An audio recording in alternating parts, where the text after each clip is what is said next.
Hi, my name is Giuseppe Damiano. I'm a cybersecurity solution consultant for Bytes Software Services, and today I'd like to cover the topic of cybersecurity conversations in the boardroom. Well, hi Giuseppe, my name's Scott McKinnon. I'm the Chief Security Officer here at Palo Alto Networks for the UK and Ireland, and it's great to meet you and to discuss cyber in the boardroom. I think the most important point of covering cybersecurity inside Board of Directors is to focus on how it aligns to the organization's strategic goals. This is the most important thing, and what impact cybersecurity has on those goals. What do you think? Yes, I agree. I mean, there absolutely needs to be alignment between the strategic goals of the organisation and cybersecurity. I mean, if there's no alignment, then it's effectively a waste of resources. And in fact, cybersecurity should be used to support the business and facilitate any of the activities that it wishes to undertake. Cybersecurity generally does not directly contribute to revenue generation, so it's crucial to understand why organizations invest in these solutions and what they expect from them. What's your opinion or experience on this topic? I believe that cybersecurity needs to be viewed as a value centre for the organisation. If the organisation is looking to expand into new markets, if it's looking to undertake some growth, the cybersecurity function really needs to be able to support the business. And in fact, you could view it as being able to facilitate that. For me, the two main reasons are compliance and risk reduction, while reputation has a lesser impact than most people think. It's worth remembering one of the most notable cyber attacks, successful cyber attacks in the past years, Uber in 2016, British Airways and Marriott in 2018, and effectively the impact of those today is no more than negligible. The reality is consumers and customers keep on doing business with organizations, even though they have been breached, because they have trust on them and they tend to maintain that. Would you agree with that? Yes, I agree that brands do tend to recover from the effects of a data breach in the medium to long term, but I think it is important to highlight that the ones who are successful in doing that are because they have strong communication plans and there's a high degree of accuracy, and therefore I would encourage boards to ensure that when they are communicating that they do that quickly, efficiently, and do that with authenticity. And in that way, it means that the loyalty that any customers have in the organisation can return to full trust. Also, organizations classed as critical national infrastructure, and there's more and more of them today, it's a growing number, are much less affected by reputational damage than private companies, because they their clients don't really have a choice or an alternative over which one to choose or where to draw their services from. So perhaps this is one of the reasons that justifies the increase in regulatory compliance and requirements on those organizations rather than risk reduction. Is that something that resonates with you? So with regards to C&I, yes, I would agree to an extent, but I think that C&I is special for many citizens because it directly affects our life, whether that's financial services, whether that's transportation or the use of utilities, and therefore there needs to be more structure and more scrutiny over the compliance activities that these organisations undertake. Obviously, if we zoom in on the concept of compliance and reporting, to me, compliance is an easier topic to approach because, simply regulations are not optional. New regulations and new disclosure requirements are provided and produced on a daily basis, especially in the UK by the National Cybersecurity Centre. And these are a big part of the reason why organizations that fall under those compliance requirements are having frequent conversations around cybersecurity, and they also discuss the relevant frameworks and reporting practices. Have you had similar experience? Have you had similar feedback from those organizations? Yes, absolutely. There is a move towards more and more compliance. And what we really see organisations doing is to be proactive in this regard. So some organisations are involved in the various different bodies that are creating the guidance. They're involved in providing inputs and feedback. And therefore, when the implementation date comes along, they then have enough runway for the organisation to ensure that they can implement the various requirements and obligations in a timely and appropriate manner. In the UK particularly, many organisations have to report their security status and details about every security incident to the Information Commissioner's Office, or ICO, and this is a mandated requirement. Generally speaking, this responsibility falls within the remit of a senior role, such as that of a Chief Information Security Officer or other appointed member of the Board of Directors.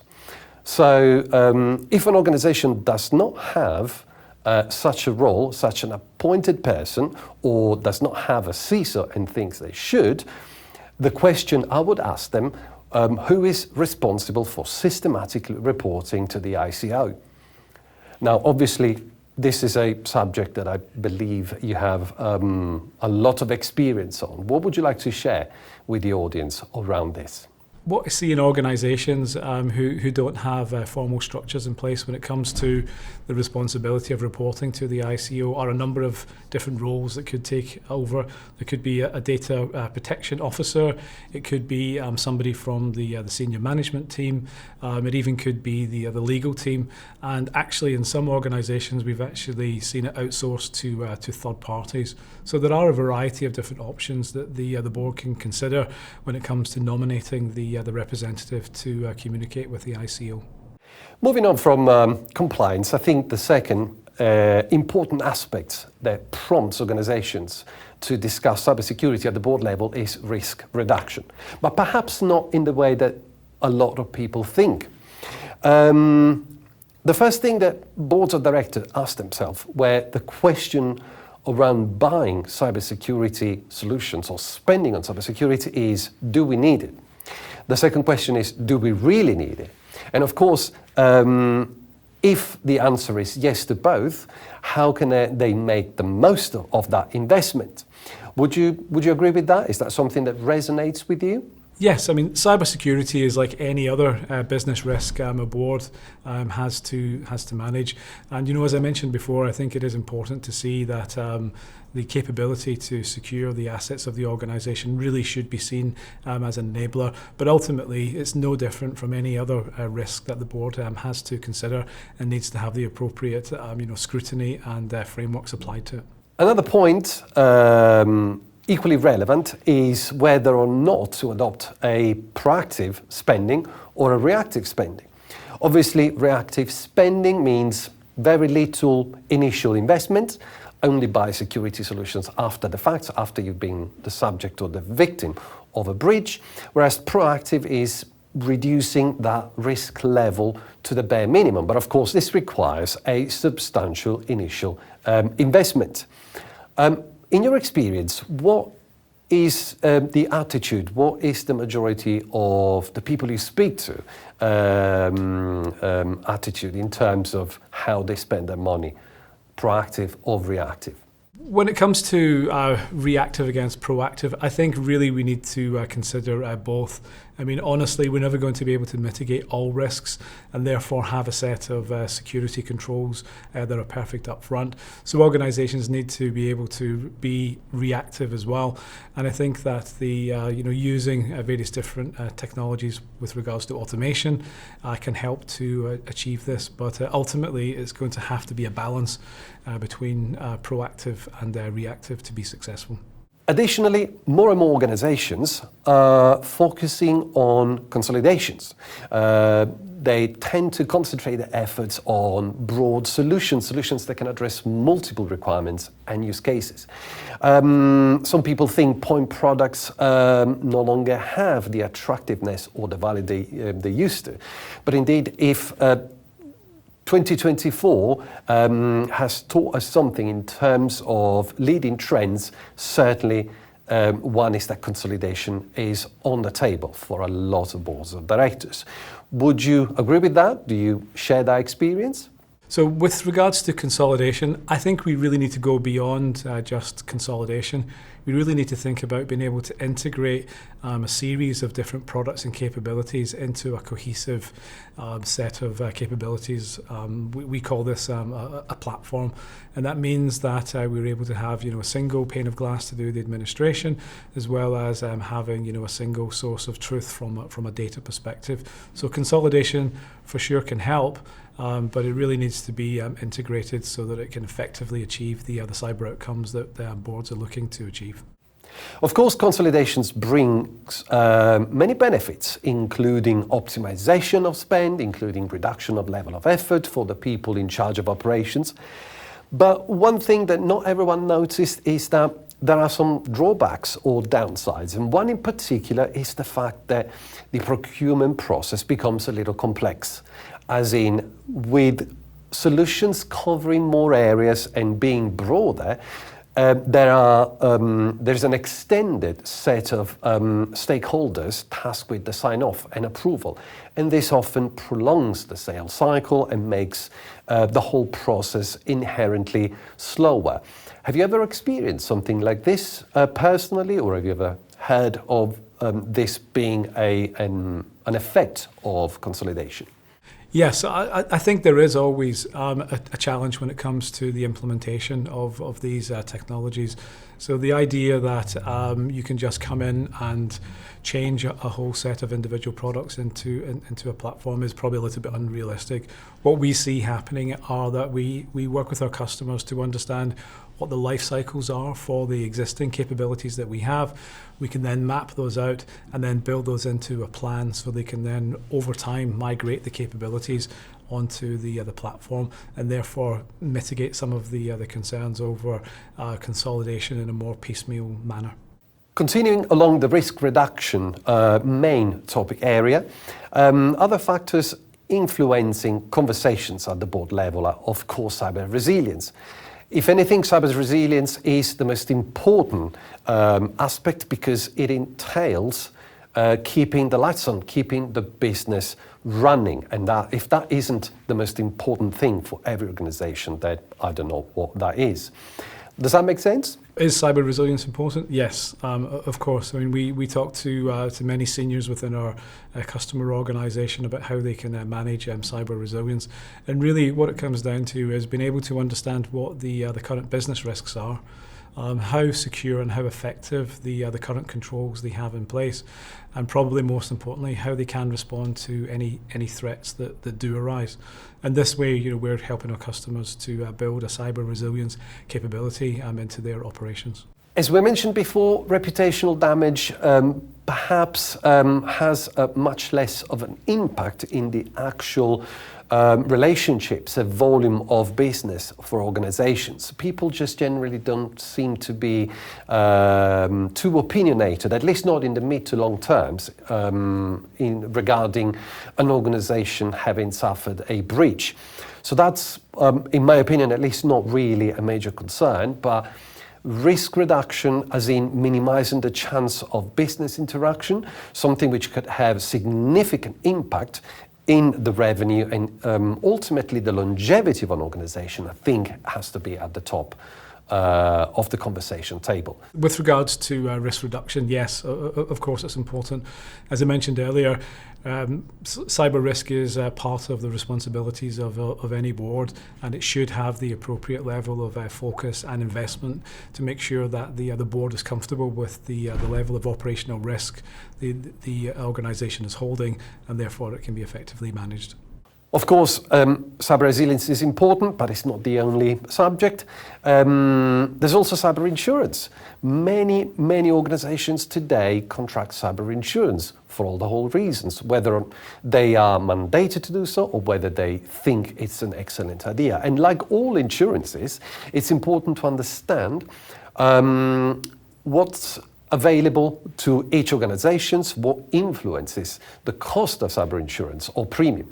And of course, having a minimum level of security posture certainly contributes to either accessing more options for cyber insurance or reducing the premiums. There's constant talks of cyber insurance provider increasing the list of prerequisites for organizations to even subscribe to this contract, and therefore this should be a main topic of conversations. Have you ever come across something like that?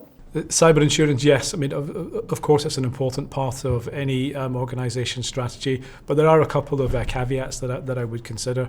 First of all is the premiums that are charged, not just now, but whether they're likely to rise in the future. So is the appropriate level budget available to do that? The second piece is around the prerequisites that are required to achieve the insurance. We've actually found some organisations, their current cyber situation has made them effectively uninsurable. So you need to make sure that you do the work in the background to make sure you can meet the minimum requirements. And then I would say the final piece is to understand very clearly about what is in scope for the insurance. Is the capability that you expect to be covered by the insurance actually covered, and make sure there are no surprises when you go to attempt to make a claim against it. Another important factor is incident response and recovery. Of course, this is fundamental for all those organizations that are tasked to do so on account of compliance, but in general it's important to be aware of what your own capabilities in terms of responding to an incident, minimizing its impact and being able to report. Reporting is important to me because even if you're not mandated, you don't have to have that communications to the ICO because of the type of organizations you are. It's important to learn lessons of past incidents to avoid repetitions and therefore further reduce the risk of them happening. As a security expert, what's your take on that? Would you agree? Have you experienced something like this with other customers? So learning from incident response, yes. I mean, I think that's absolutely essential. All organisations need to be able to go through the process and learn and adapt and change their processes as much as possible. However, I would recommend that the board go through a tabletop exercise so that this process can be run in a safe environment without actually having the pressure of a live and active cyber incident. And in that way, any of the lessons learned over communication plans, over levels of authority and authorization can be ironed out in the safety of a room without having to have the heat and the pressure of having to do something that is immediately affecting the business. Of course, another important factor is third-party risks. This is a relatively new category, for me at least. It was introduced in at least a few compliance framework not too long ago. And it entails the ability of malicious actors to penetrate into organizations who are relatively well secured through third-party suppliers and service providers who may not share the same consciousness around security. What's your comment around third-party risk? My comments on third-party risk management, absolutely, it's required. No one organisation can do cover every single aspect of its operations, and there will be a degree of partners, suppliers, and those partners and suppliers will undoubtedly have their own partners and suppliers as well.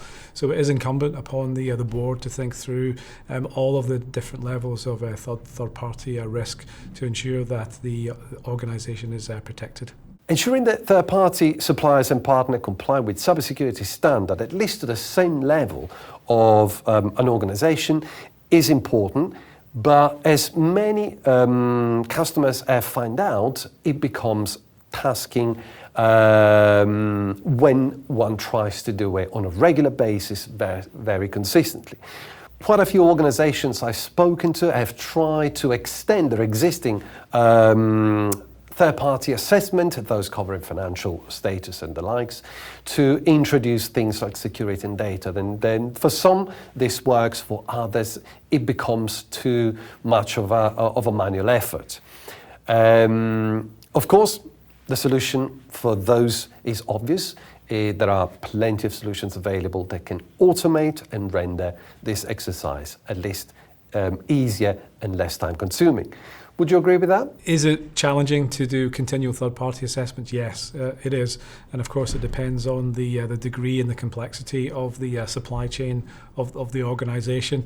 And I don't think that we can purely rely on contracts to do this and leave that through the legal teams. So frameworks can be a useful way to meet this need. And in fact, I'm working with the Department of Energy Security and Net Zero on a supply chain for the energy sector. And that is a way of allowing minimum baseline standards to be met by all participants, which then streamlines and smooths the process. Another example is the European Automotive Exchange with the TISAX certification. In that case, all suppliers to the automotive industry undergo an external audit once every 3 years, and then a label is then placed in a central repository so that all participants can see transparently that the supply chain has been validated.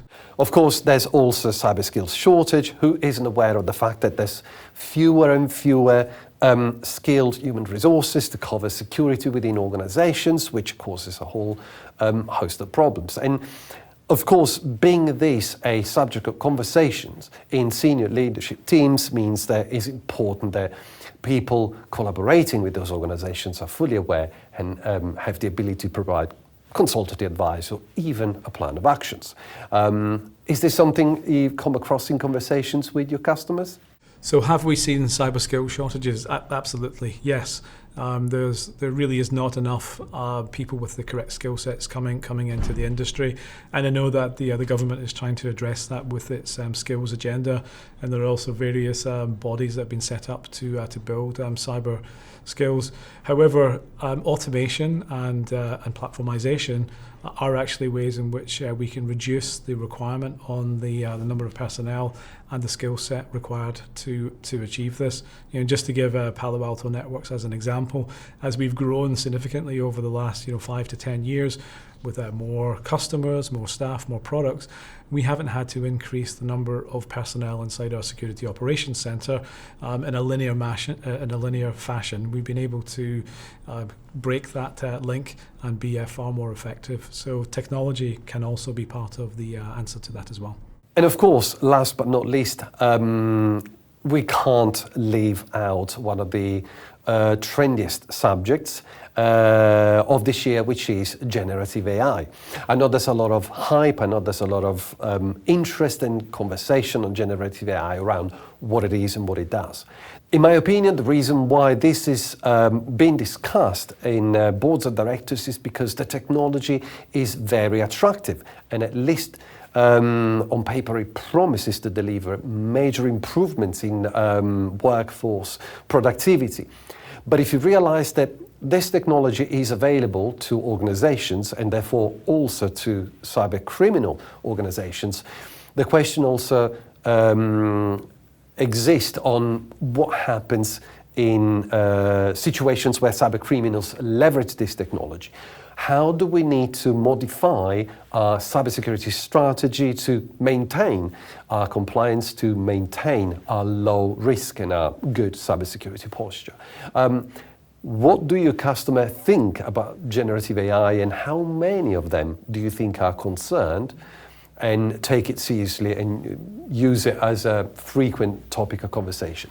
So Gen AI, yes, of course, that's a very interesting topic, and of course we can see that bad actors or criminals are beginning to harness this technology, and we've noted that there's increased sophistication in the ways in which they're trying to attack us. There's also increased scale, because they're able to harness a distributed architecture to compromise customers, and we've also seen them do it at greater speed as well. So the average time between the initial compromise of an organization and the time when data is exfiltrated is coming down all the time. So for sure, bad actors are seeing that as a benefit. But also, we're seeing, phishing is probably a very good example. The old style phishing emails that were previously very easy to spot because of poorly constructed grammar have now been run through AI, and therefore they're more and more difficult for users to be able to detect. And then on the defensive side, then at Palo Alto Networks, we've introduced our combination of machine learning, deep learning, and Gen AI into what we call precision AI. And we've placed precision AI across all of our platforms from a zero trust network perspective to the cloud security perspective and into the security operations piece as well. So we were able to effectively, fight AI with AI and give a better outcome to our customers. In conclusion, if there is one point that I'd like the audience to take away is that, at least personally, I think the fight against cybercrime is one that best for collaboratively. Industry peers collaborate amongst themselves and regulatory bodies foster and encourage these collaborations because they strengthen union. And national bodies also collaborate among themselves, even across many nations, because sharing information is crucial, much in the same way as cybercriminals organizations do. It's vitally important that partners, suppliers and vendors understand this, and when they engage in conversations, especially with senior leadership members and directors of board in organization, they understand how these conversations happen, what are the important points and what attracts their interest and attention, and what is it that they expect in terms of outcomes from any and all their parties. So thank you, Giuseppe. It was great to discuss these board level issues with you, and I really enjoyed our conversation. Thank you. Obviously, if you found this video interesting and you are keen on continuing progressing the conversation, feel free to reach out to your aligned Bytes account manager or email tellmemore@bytes.co.uk. and you'll be put in touch with either myself or another specialist.